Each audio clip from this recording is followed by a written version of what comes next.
Today we are doing a food tour with Yummy Istanbul, and the tour that we chose is a taste of two continents, meaning Istanbul is on two continents. We just had breakfast in Europe over there, and now we're on the ferry crossing over to this side to have lunch in Asia.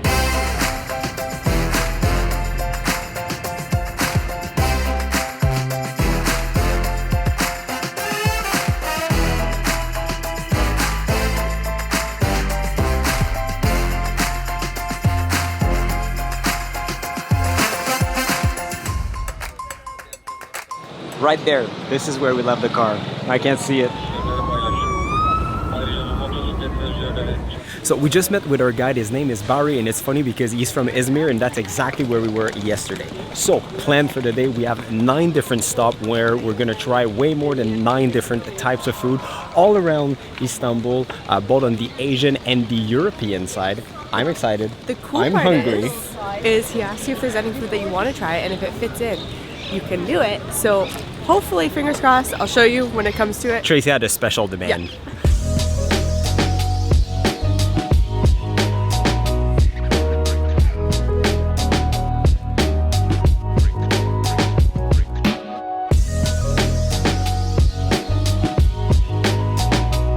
So we're currently in the spice bar, and this balcony right here, the imam comes on Fridays and prays, and basically prays for good business in shops, or if you're opening a new shop, kind of like a blessing onto your shop. So we've been walking in and around the bazaar, gathering different ingredients for our authentic Turkish breakfast this morning, and according to our guide, we're gonna have more than one breakfast. Now we are heading to a tea shop to enjoy our food spread. So for breakfast, we have everything from sweet to savory to even a little bit of spicy, complete with Turkish tea.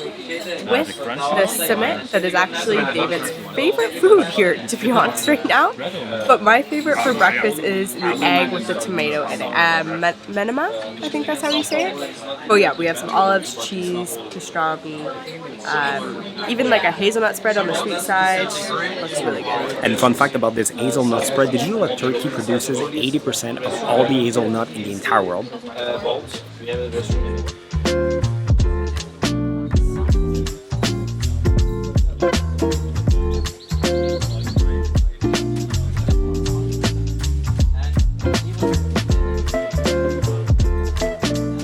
And as usual, even though I hate coffee when it's part of the experience, I always do it. So Turkish coffee, very strong and bitter. And fun fact, the difference between normal coffee and Turkish coffee, they actually don't filter their coffee. So nobody drinks the last sip, because this is where you get all the crumbles. You have a good tooth. So breakfast was super good. To be honest, every single breakfast we've had here in Turkey so far is always so nice, light, full of flavor. And now we're going to Asia. So Istanbul is perfect for their public transportation. It works very, very well, even between the two continents. So right now we are taking a ferry and heading over to Asia. We still need to figure out, apparently with one card is enough for 2 people. We're still rookies. We're figuring it out as we go. Right now, I have to say, I'm kind of blown away that you can just take a boat between 2 continents and it only takes like 15-20 minutes. It's kind of crazy. Look at how beautiful the mosques are. It's on this beautiful, side. yeah.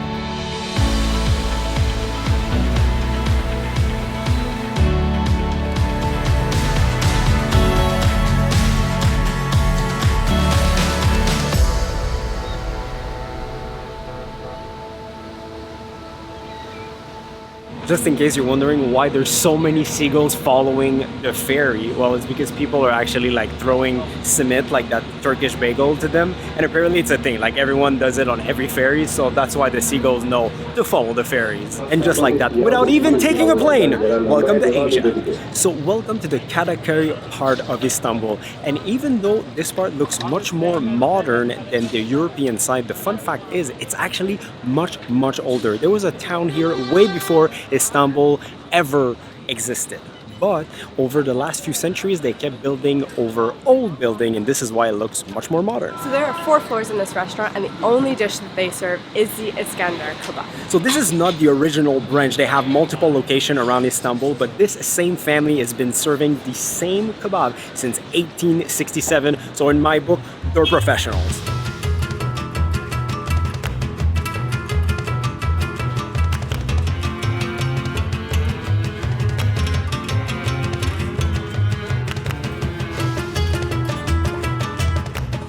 This Iskender is very important for this family. That's why they care about the meat. They go around Bursa, those farms to find best lamb meat. So remember earlier when I said that if you had a dish in mind, they can see if they can put it into the dish? This was the dish that I had in mind, and it looks just as good. Absolutely fantastic. A little bit of yogurt, a little bit of lamb, a piece of pita, and some tomato sauce. And we call this. It's crazy to see in the restaurant, there's only one thing on the table, Iskender Kebab. And according to the Iskender family, there's only one way to eat an Iskender Kebab, our proper one. It is a pita at the bottom, not too soft because you don't want it to get soggy. Then some lamb meat, super high quality. They actually go from farm to farm in the region to find the best lamb meat. Then a little bit of special tomato sauce, not too much. Then some Turkish yogurt on the side, and of course, melted butter.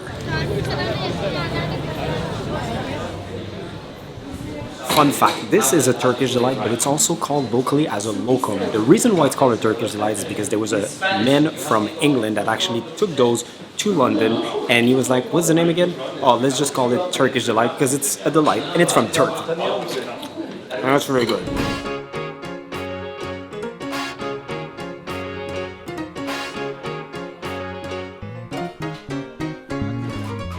So this Turkish dessert is basically just dough and syrup. It's something that's very popular to be served in weddings, and that's really good.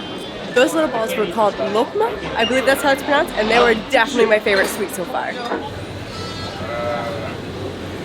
Something else that is very common in Turkish culture is pickled juice and pickled vegetables, which are mainly eaten in the winter months. It's actually really good pickled juice.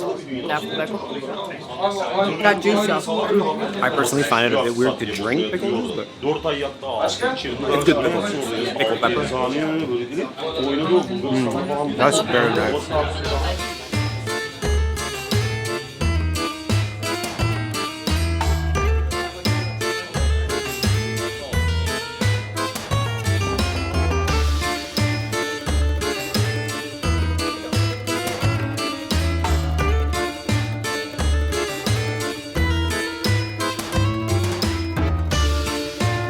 So next we have la madre, and the way you eat it, you put some lemon and parsley, and then you roll it all up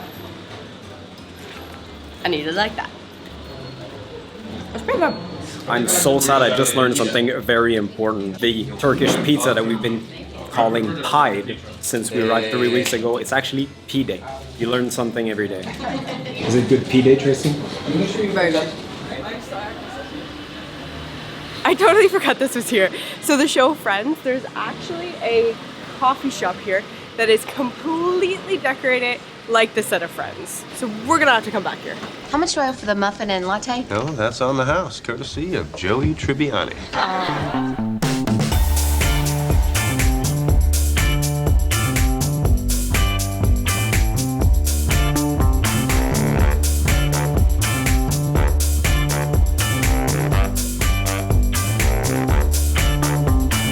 Next up, Kokoreç. This is like a little tiny sandwich from what I understand, but the meat inside is actually lamb intestines. So we're gonna try it.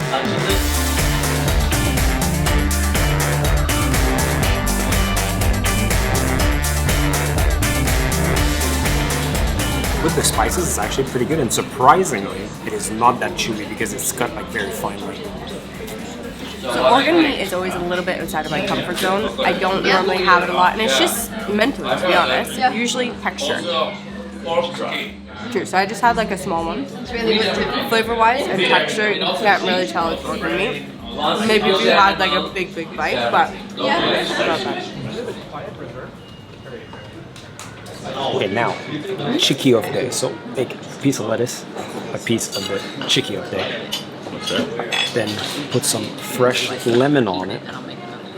It looks like meat, but it's actually all vegetables. Roll it up.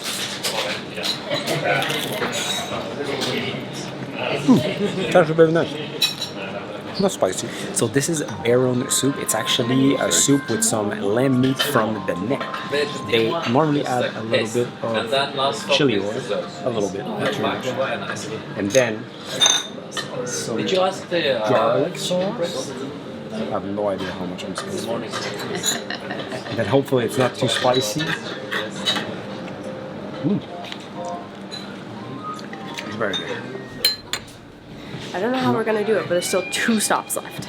So up next we're gonna try stuffed mussels, something that Tracy is not sure if she's gonna try. And to be honest, I can't blame her because seafood, street food, I understand why some people would be scared of it. Appealing, to be honest. But you guys know me, I'm gonna try it.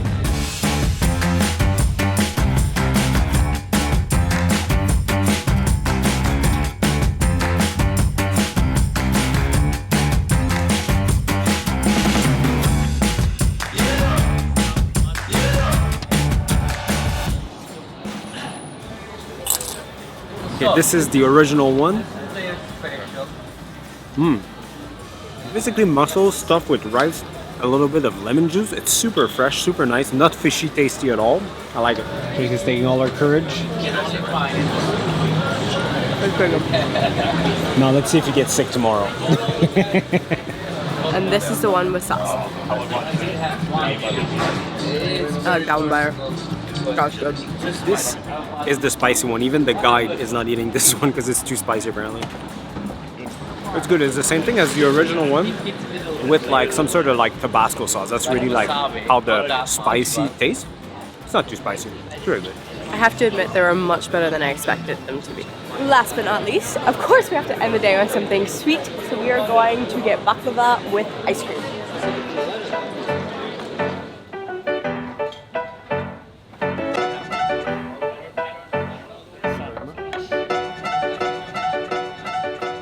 So we're explaining how to eat this properly with ice cream. So what you do is you take the top layer of your baklava off, cut a little piece of ice cream, put it on,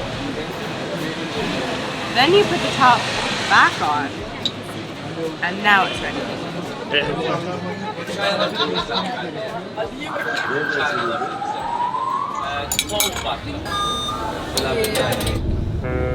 And just like that, we're back to Europe.